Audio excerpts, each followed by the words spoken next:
함께 나눌 하나님 말씀 신약성경 요한계시록 2장입니다. 요한계시록 2장 18절로 29절까지 말씀. 제가 말씀을 읽을 때 28절과 29절은 함께 말씀을 읽도록 하겠습니다. 두아디라 교회 사자에게 편지하라. 그 눈이 불꽃 같고 그 발이 빛난 주석과 같은 하나님의 아들이 이르시되, 내가 네 사업과 사랑과 믿음과 섬김과 인내를 아노니 내 나중 행위가 처음 것보다 많도다. 그러나 내게 책망할 일이 있노라. 자칭 선지자라 하는 여자 이세벨을 내가 용납함이니 그가 내 종들을 가르쳐 꾀어 행음하게 하고 우상의 제물을 먹게 하는도다.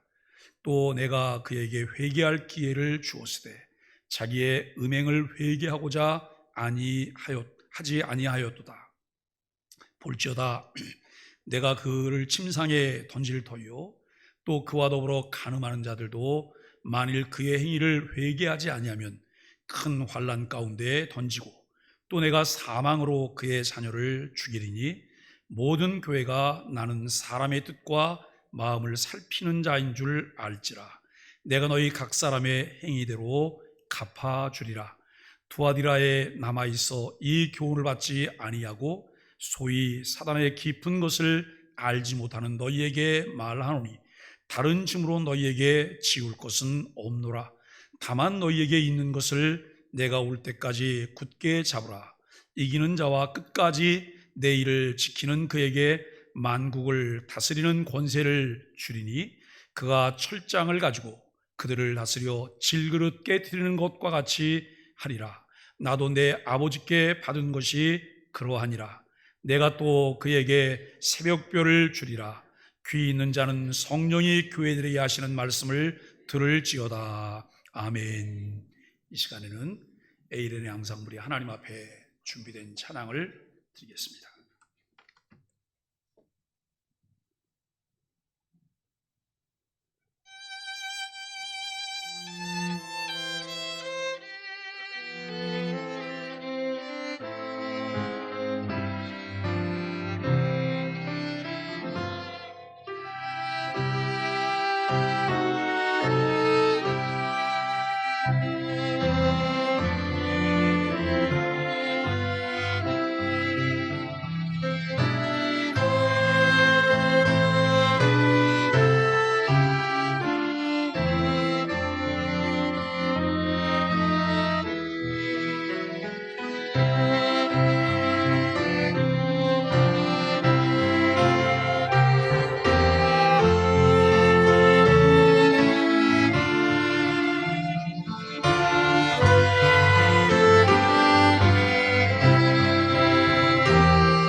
오늘 우리는 요한계시록 2장 18절로 29절까지 말씀을 통해서 소아시아 네 번째 교회인 투아디라 교회라고 하는 주제로 함께 말씀을 나누려고 합니다. 우리 앞뒤 옆에 계신 분들의 눈을 보면서 지금평 인사 함께 하겠습니다. 여호와께서 너를 지켜주시기 원합니다. 여호와께서 내게 평강 베푸시기를 원합니다. 여호와께서 내게 은혜 베푸시기를 원합니다. 평강 주시기를 원합니다.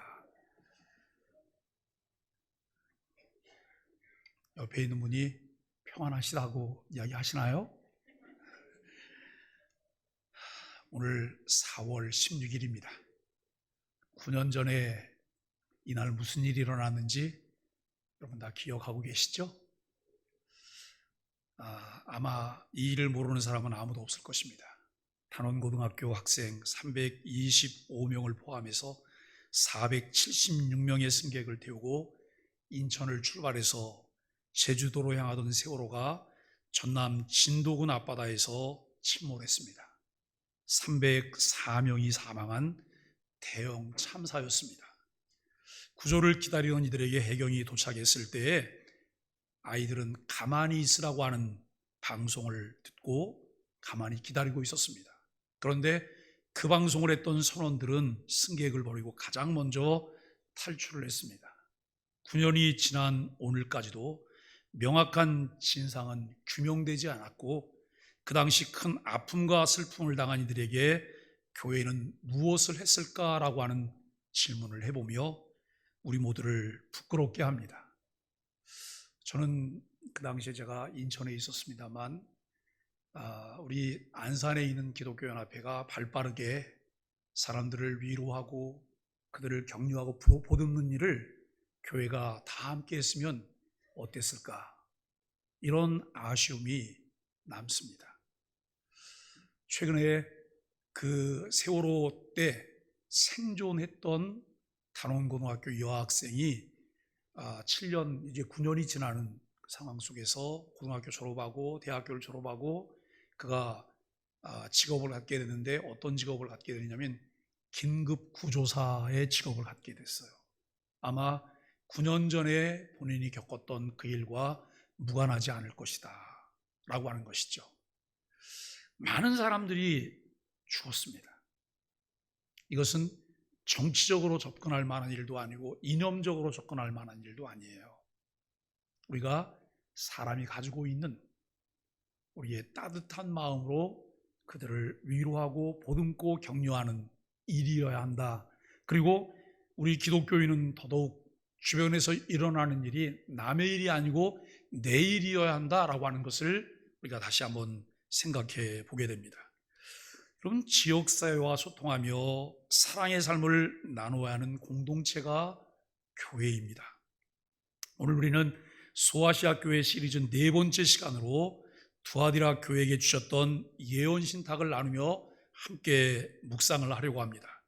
성경에는 나쁜 일을 저질러서 악녀들에게 속하게 된 여성들이 있습니다. 하지만 이 악녀들 중에서도 가장 나쁜 악녀는 이세벨이라고 성경은 분명히 말하고 있습니다. 이세벨은 공주로 자랐지만 그 인생은 전혀 동화처럼 흘러가지 않았습니다. 이세벨은 악한 왕과 결혼했는데 그가 바로 북왕국 이스라엘의 아합 왕이었습니다. 이세벨은 거의 혼자서 하나님의 선지자 모두를 죽였습니다. 이세벨은 거짓신 바알을 섬기는 선지자 450명과 거짓 여신 아세라를 섬기는 선지자 400명을 구원했습니다. 이세벨은 엘리야라는 성가신 선지자를 없애기 위해서 부단히 애를 썼던 기록도 볼 수 있습니다. 이세벨은 나봇에게 누명을 씌워서 그를 처형했습니다. 그리고 나봇의 소유였던 포도원을 빼앗아서 남편에게 넘겨줬습니다. 그런데 그 무엇보다 이세벨이 성경의 악녀들 중에서도 가장 나쁜 악녀로 꼽히는 이유는 바로 그녀가 하나님의 백성을 바알 숭배로 이끌어 그들이 우상 숭배를 저지르게 만들었기 때문입니다. 그런데 예수님께서 두아디라 교회를 향해서 이세벨에 대한 이야기를 왜 하시는 걸까요? 성경 속의 최고 악녀인 이세벨이 두아디라 교회와 도대체 무슨 상관이 있는 것일까요? 두아디라 교회에는 카리스마 있는 여성 교사가 있었는데 그녀는 이세벨이 한 것과 똑같은 죄를 저질렀기 때문에 그렇습니다. 곧 그녀는 두아디라 교회 일부 성도들이 우상 숭배를 저지르도록 타협의 신학을 가르쳐 퍼뜨렸습니다. 이러한 이유로 요한은 그 거짓된 자칭 선지자에게 이세벨이라고 하는 적절한 별명을 붙였습니다. 오늘 묵상하는 두아디라 교회는 우상 숭배에 타협한 교회라고 부를 수 있습니다. 처음에 묵상했던 에베소 교회는 사랑 없는 정통주의 교회였습니다. 그리고 서모나 교회는 박해 속에서 인내하는 교회였고, 버가모 교회는 우상 숭배에 타협한 교회였다라고 하는 것을 우리는 생각을 해봅니다.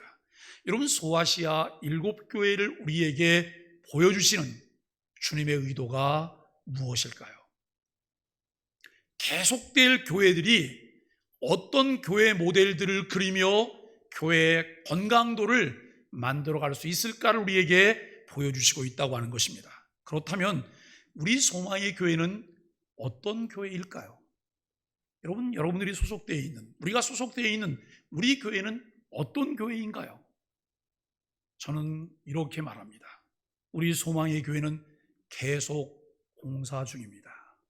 지금도 여기저기를 뜯어 고치면서 우리는 공사를 하고 있어요. 왜요? 교회는 계속 개혁되어야 하기 때문에, 성경에 맞춰서 성경이 원하는 곳까지 가기 위해서 교회는 계속 개혁되어야 하기 때문에 우리 교회는 공사 중입니다. 우리 소망의 교회는 예수 그리스도의 복음의 가치가 이끄는 교회, 그리고 지역사회와 소통하며 사랑의 삶을 나누는 교회로 세워지기 위해 계속 공사 중입니다. 이렇게 보시면 돼요. 우리 소망의 교회는 예수 그리스도의 복음의 가치가 이끄는 교회가 베이스예요. 그 위에 성경을 통해 철저하게 세워지는 것이 뭐냐면 지역사회와 소통하며 사랑의 삶을 나누는 거예요. 오래전에 그런 일이 있었다 그래요. 이 지역에서 5월달이 되면 어르신들에게 그 식사를 대접하는 일을 하려고 여기저기 수용 가능한 장소를 알아보았는데 교회들이 다 난색을 표했대요. 장소를 내줄 수 없다고. 그래서 찾은 교회가 어디냐면 구원파 이요한파 이단인 안산교회 가서 그것을 했다는 거예요. 그랬더니 교회가 뒷북을 치고 나왔대요. 왜 이단교회 가서 그런 걸 하냐고. 그러면 어떻게 하자는 거예요? 장소가 필요할 때 교회가 내주지 않았고 그 일에 대해서 부정적인 반응을 보였고 마치 자기들과는 관계가 없는 일처럼 이 벽을 쳤어요. 그런데 이단에서 그 일을 수용하니까 이단에서는 안 된다는 거예요. 여러분, 신앙생활을 이렇게 하시면 안 돼요. 선제적으로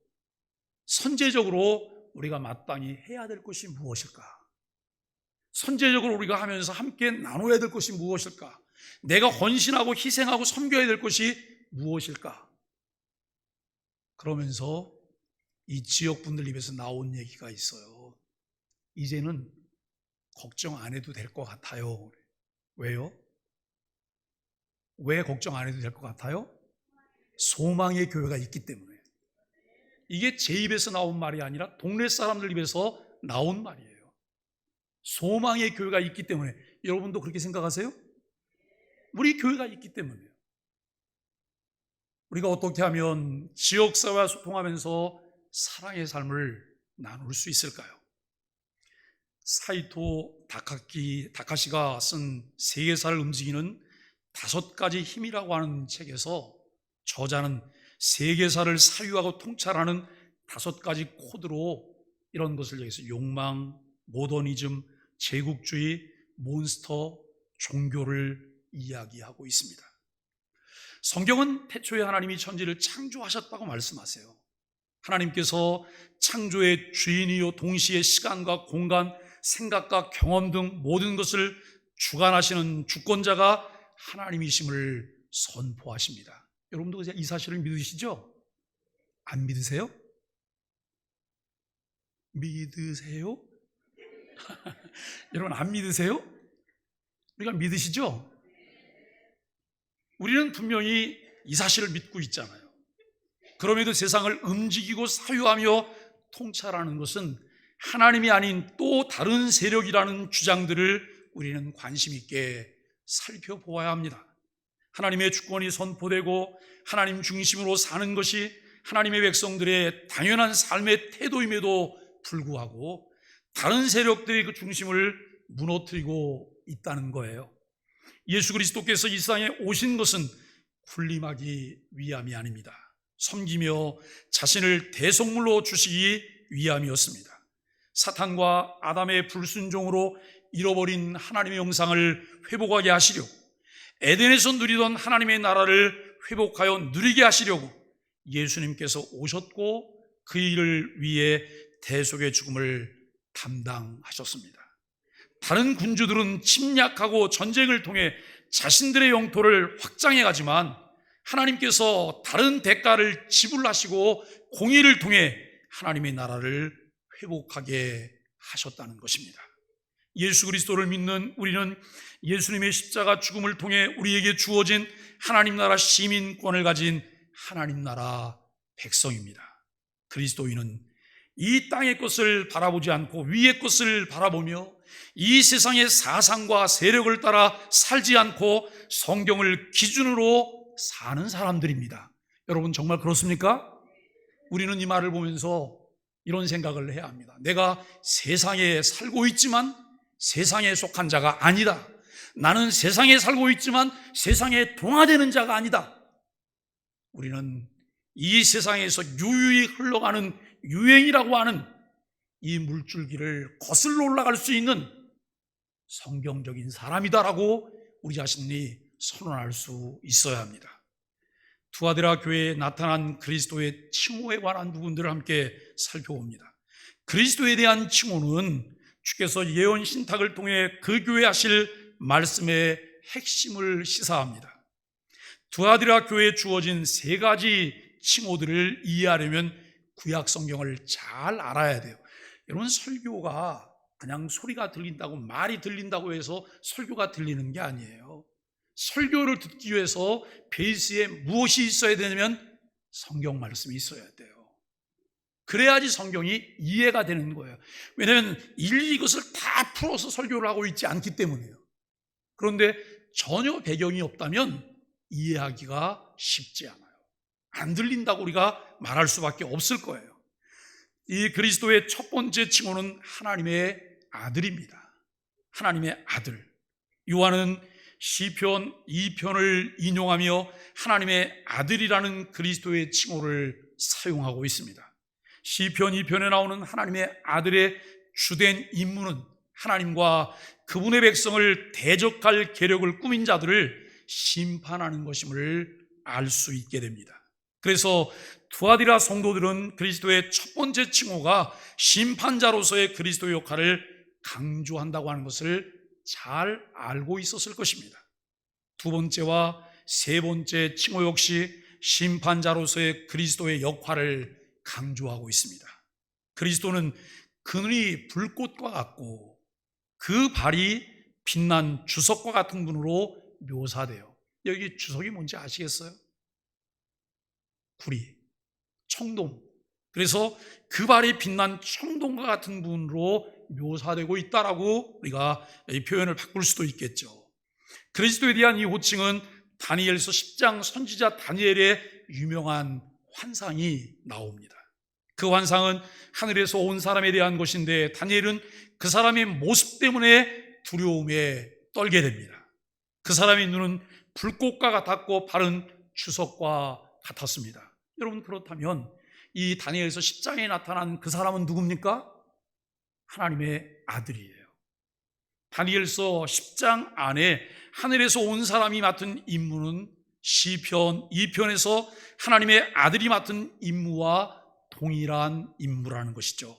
그것은 바로 하나님과 그분의 백성을 대적하여 음모를 꾸미는 자들을 심판하는 일입니다.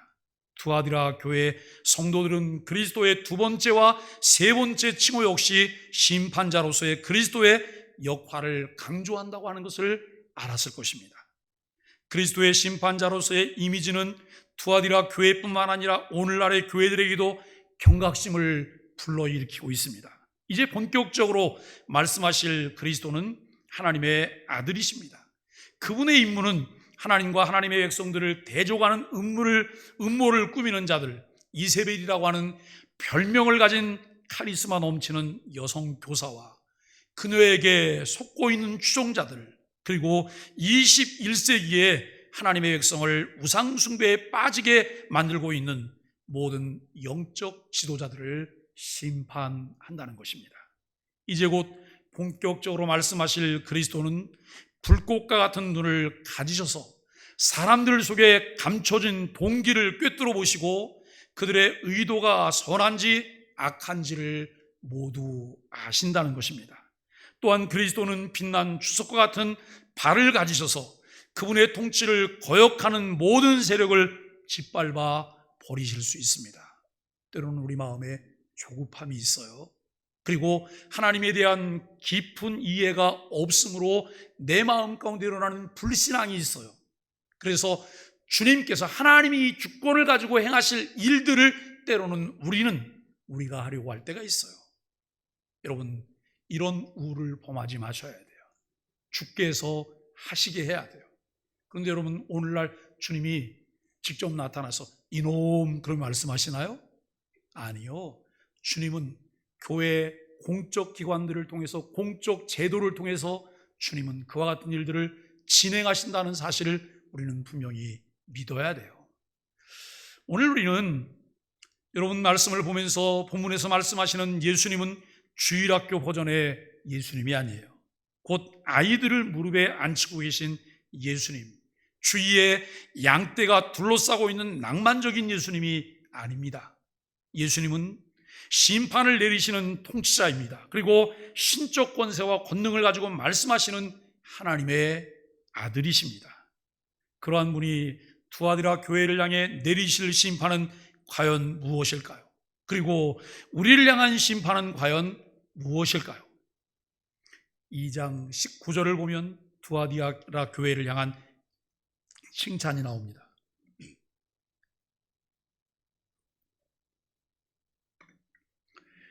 심판자 예수님은 투아디라 교회가 잘못하고 있는 일을 책망하시기 전에 먼저 그들이 잘하고 있는 일을 칭찬하십니다. 정말 주님은 처세술에도 능하신 분이세요.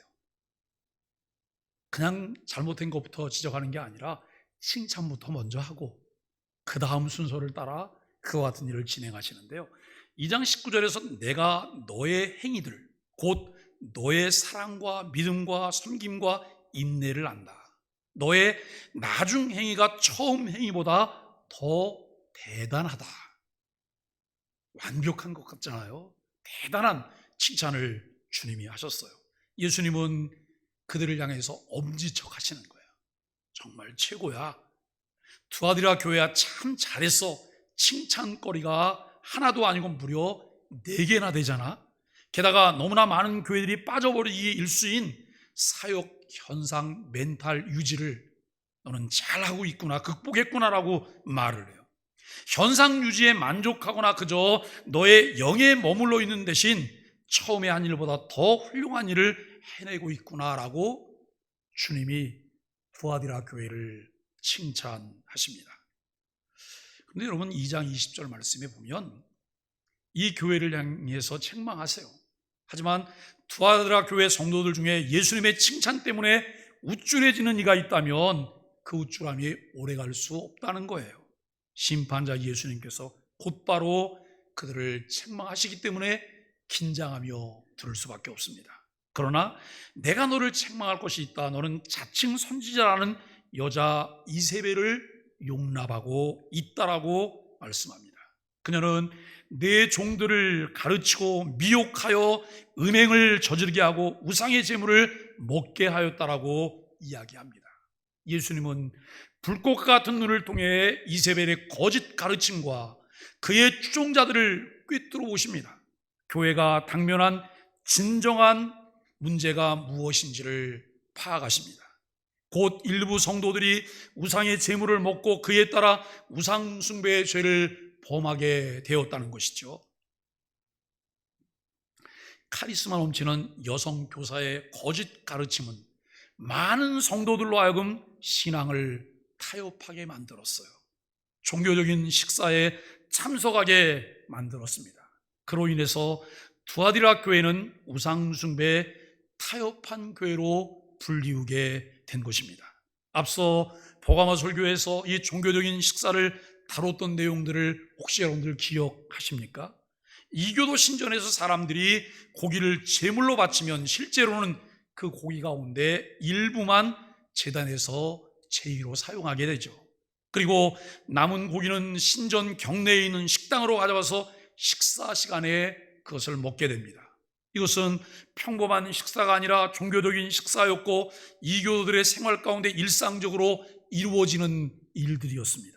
하지만 이 종교적인 식사가 그리스도인들에게는 엄격하게 금지가 되어 있었다는 것입니다.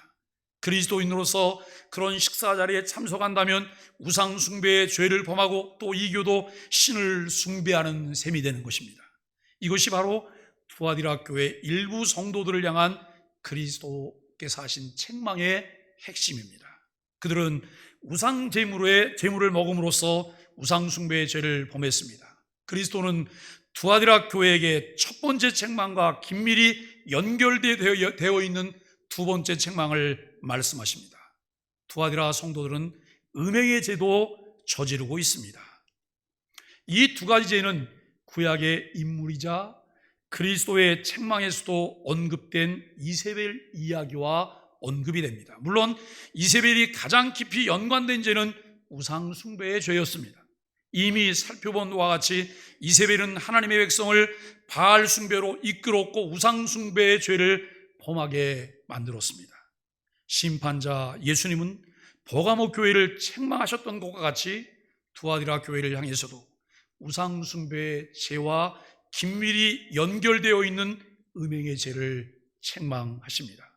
그들 안에 상업조합이 있었어요. 그러니까 지금으로 말하면 노동조합일 수도 있고요, 요즘 만드는 협동조합일 수도 있어요. 이런 조합을 통해서 그들이 함께 더불어서 이제 사업들을 해가는 거예요. 근데 그들이 주관하는 식사 자리는 종교적인 현신과 경제적인 생존 사이에서 갈등을 겪어야 하기 때문에 그리스도인은 심각한 딜레마에 빠지게 된다는 거예요. 왜냐하면 우상의 제물을 먹고 신전에 가서 머리를 숙이고 우상 숭배를 한 이들에게 그 조합에서 함께 경제 생활을 할 수 있는 것을 허락하는 거예요. 또 물건을 살 수 있는 기회도 그들에게 주는 거예요. 여러분, 그 일에 참여하게 되지 않으면 경제적인 활동도 할 수 없고 물건을 구매할 수도 없는 이런 제한된 상황이 그들에게 펼쳐집니다. 이때 웬만한 교인들은 쉽게 타협을 하시겠죠. 정말 생명을 걸 만큼 순교할 각오가 돼 있을 만큼 신앙이 내 마음 가운데 자리한 것이 아니라면 현실적인 문제 때문에 타협을 하게 되는 문제들이 있을 것이라는 거예요. 카리스마 있는 여성 교사이자 자칭 선지자였던 두아디라의 이세벨은 이러한 상황을 다루며 헛된 것 거짓 교리로 두아디라 교회 교인들을 미혹하게 됩니다. 두아디라 교인들 가운데 많은 사람들이 이세벨의 가르침에 빠져들었습니다. 오늘을 살아가는 현대 그리스도인들 가운데 많은 사람들이 그럴듯한 신앙의 핑곗거리를 찾아내려고 하지 않습니까? 교회로부터 멀어지고 신앙으로부터 멀어지고 하나님으로부터 멀어져 개인의 선택으로 살아가고 싶어 해요. 성경이 가르치고 성경이 명하는 것보다는 내가 주도권을 가지고 내가 선택해서 신앙생활을 하고 싶어 한다는 거예요. 이것은 시대의 흐름과 사조와 연관이 있어요. 시대적인 문화와 연관이 있어요. 많은 사람들이 탈종교화를 말하고 있어요. 종교가 없어도 된다고 말을 해요. 그리고 공동체보다는 개인주의가 더 만연해가는 이 세상 가운데 우리는 성경과 관계없이 세상과 똑같은 사조를 따라서 그것을 선택하려고 해요. 그런데 여러분, 그것의 끝은 무엇입니까? 하나님의 주권을 인정하지 않는 거예요. 내가 주권자가 돼서 내 삶을 내 마음대로 무엇을 하려고 하는 거예요. 이런 타협이 우리를 통해서 이루어지게 되는 것이죠. 이때 우리는 냉정하게 생각해야 합니다. 우리는 진정한 그리스도인입니까? 예수 그리스도의 복음의 가치에 우리가 순복하고 있습니까? 예수 그리스도의 제자입니까? 이 질문들에 냉정하게 우리는 대답을 하실 수 있어야 합니다.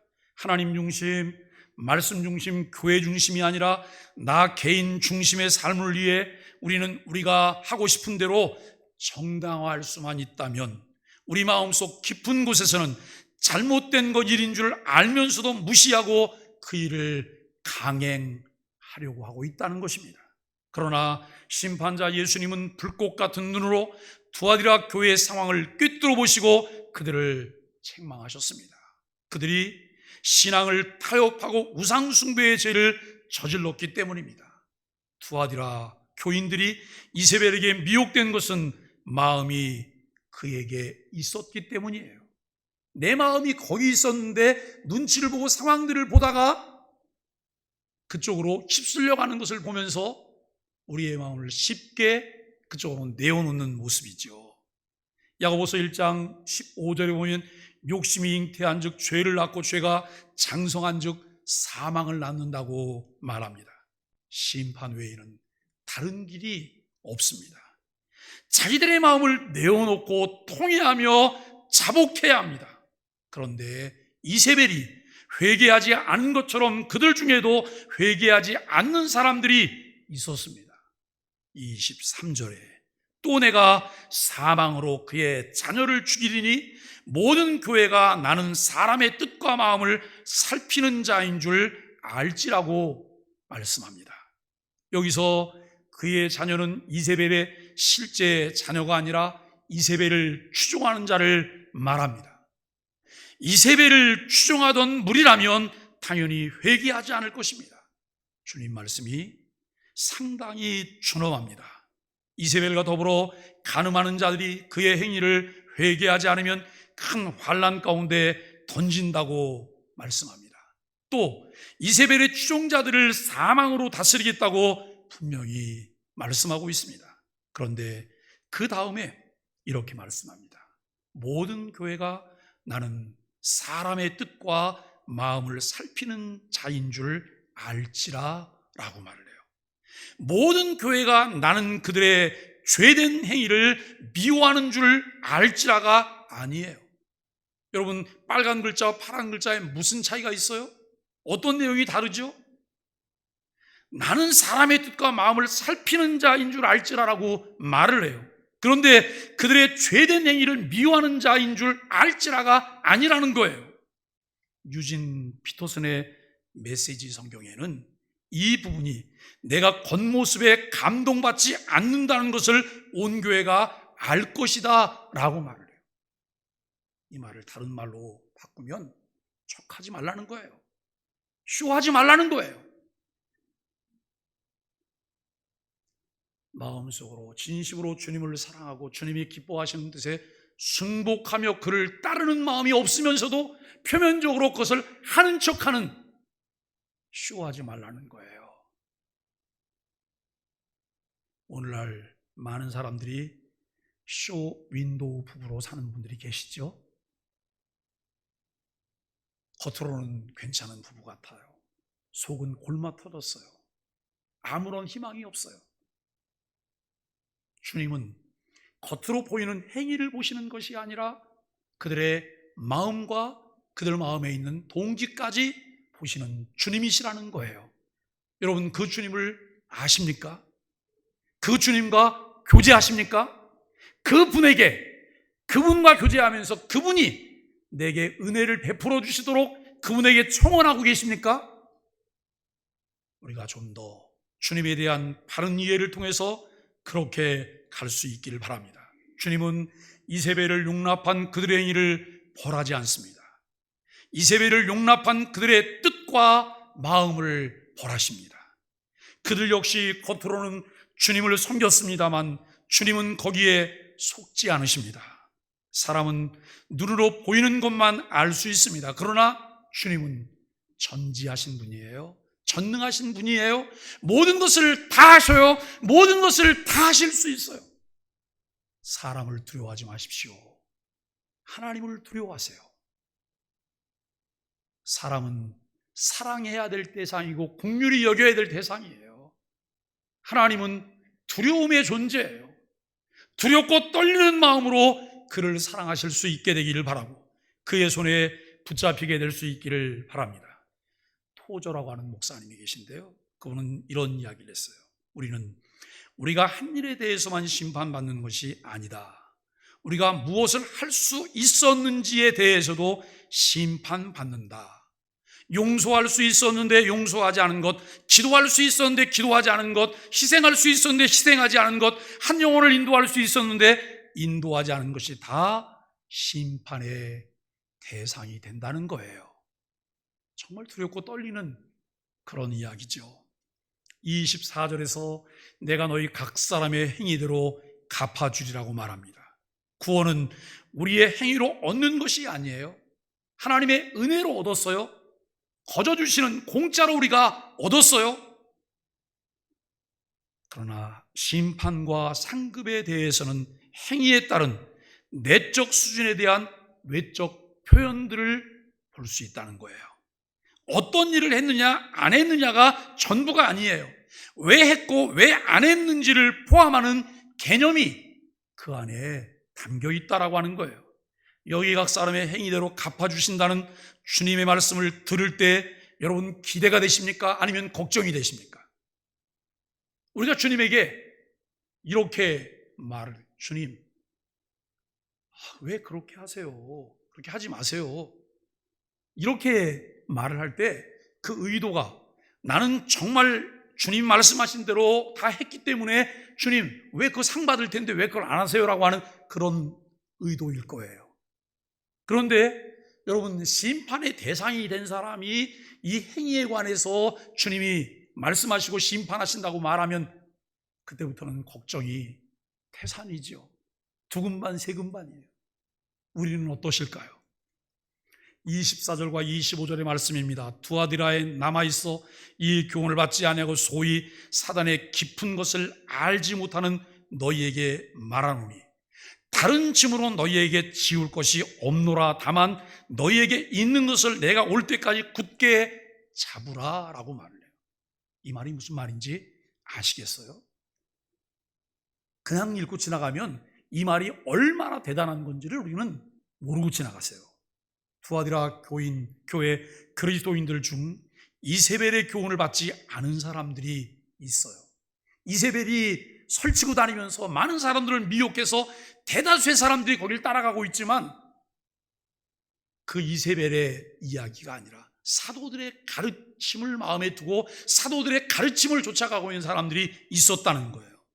그들은 사단의 깊은 것을 알지 못하는 사람들이에요. 사단은 거짓 교사들, 자칭 선지자들을 통해 마치 다른 사람들이 알지 못하는 비밀한 것을 알고 있는 것처럼 사람들을 미혹해요.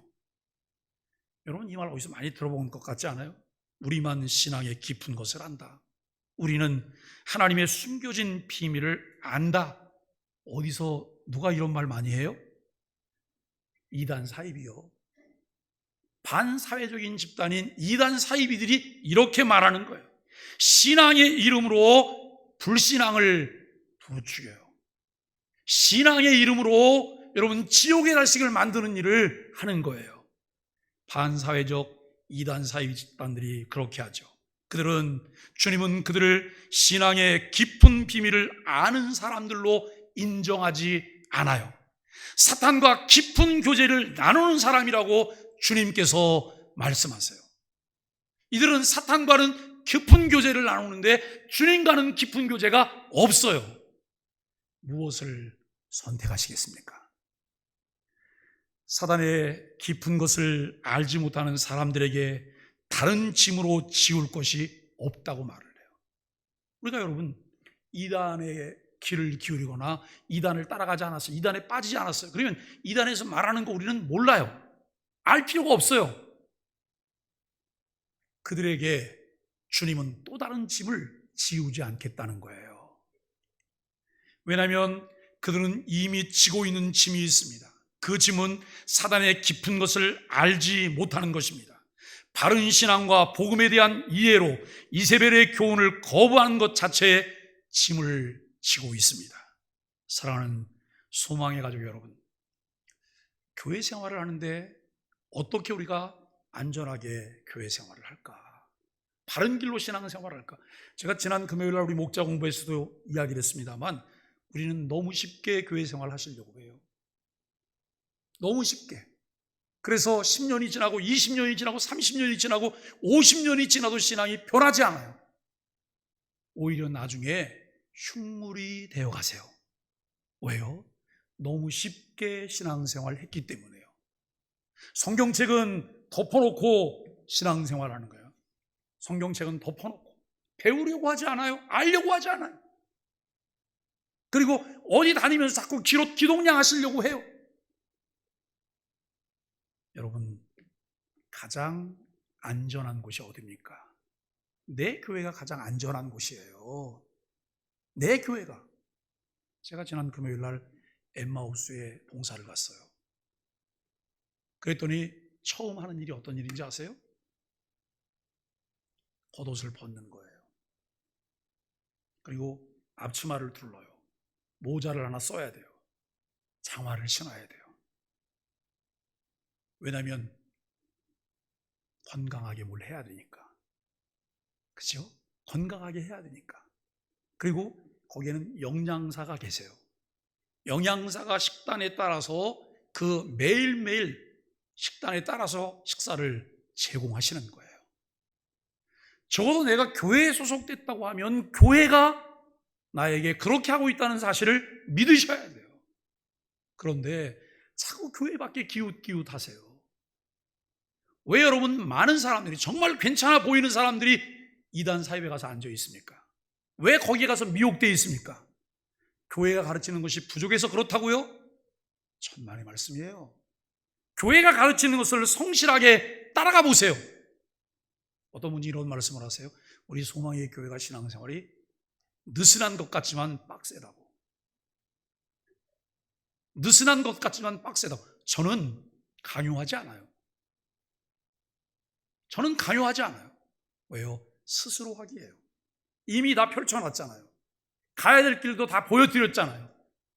그러면 거기서 스스로 선택하면서 가셔야 돼요. 그런데 여기에서 중요한 것이 있어요. 내 식구냐 내 식구가 아니냐는 거기서 결정나는 거예요. 내 식구는 내 안에서 진행되고 있는 일을 받아먹으려고 해요. 내 안에서 진행되는 것을 성실하게 따라가려고 해요. 그러나 내 식구가 아닌 사람은 양다리를 걸쳐요. 언제든지 뛰어갈 준비가 돼 있어요. 여러분, 이것은 아닙니다. 이것은 아니에요. 교회가 이단을 말하고 잘못된 것을 말하고 잘못된 사상을 강요하고 불필요한 것들을 요구한다면 우리는 거기에 대해서 의견을 낼 수 있어요. 그러나 성경이 무엇인가 분명한 것을 말하는 것을 교회가 가르치고 있다면 그 부분을 따라가려고 하셔야 돼요.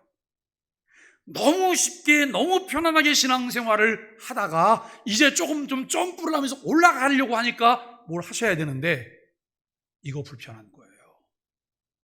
매일매일 여러분 3가지 감사 적는 거 쉬울 것 같죠? 안 돼요. 매일 아침 여러분 영상 묵상하는 거 쉬울 것 같죠? 안 돼요. 은혜가 안 되신다고요? 그 내용이 은혜가 안 되시는 거예요? 제 스피치의 은혜가 안 되시는 거예요? 아니면 내 마음에 있는 관성 때문에 은혜가 안 되시는 거예요? 우리 분명히 하시자고요. 은혜는 깨닫는 것이에요. 깨닫는 것. 내가 깨닫게 될 때 아하 그렇구나 라고 하는 거예요. 그리고 그 말씀을 붙잡으셔야 돼요.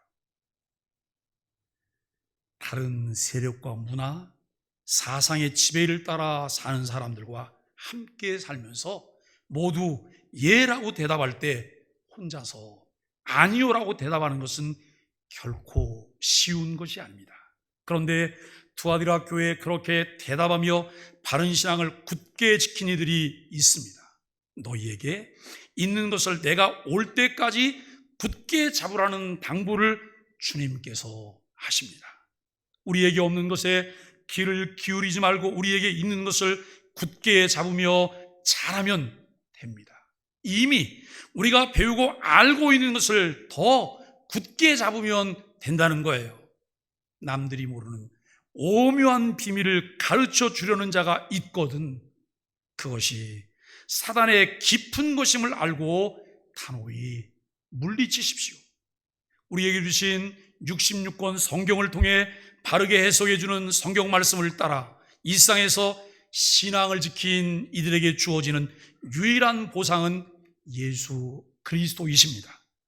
그런 신앙 고백 위에 믿음을 더 굳건하게 세워가는 우리 소망의 가족들이 되시기를 예수 그리스도 이름으로 간절히 축복합니다. 우리 함께 인사하겠습니다. 아시레 예수님 때문에 당신이 최고십니다. 우리 소망의 교회에서 함께 예배할 수 기쁩니다. 사랑하고 축복합니다. 우리가 이제 인사하실 때 이렇게 둘러봤는데 낯선 분이다. 내가 교회에서 처음 봤는데 그분이 혼자 앉아 계시다. 그러면 얼른 인사할 때 그 옆으로 가서 앉으시는 거예요. 그리고 가서 아는 척 하시는 거예요. 얼마나 고맙겠어요? 아주 쑥스러운데. 근데 여러분 그게 필요하잖아요. 함께 찬송하겠습니다. 94장 찬송입니다.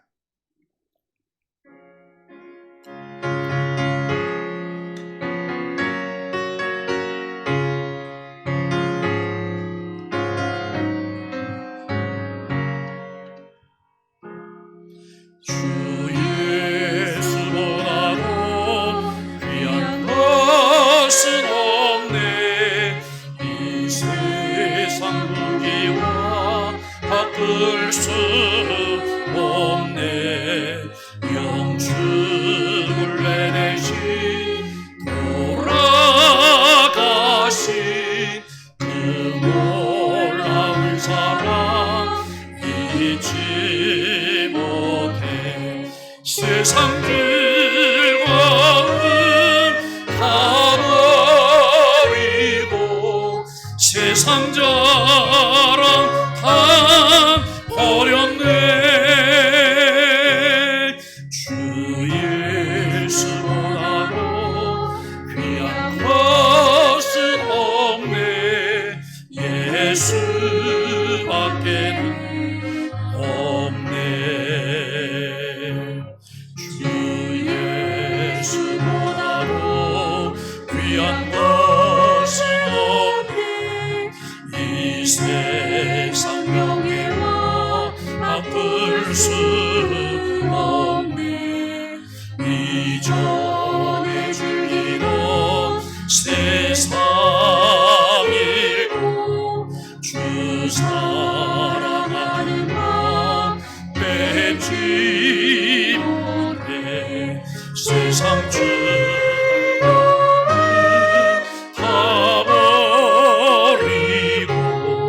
세상 자랑 다 버렸네. 주 예수보다도 귀한 것은 없네. 예수밖에는 없네. 주 예수보다도 귀한 것은 세상 행복과 바꿀 수 없네. 유혹과 비방이 몰려와도 주 섬기는 내 맘 변치 않아매. 세상 즐거움 다 세상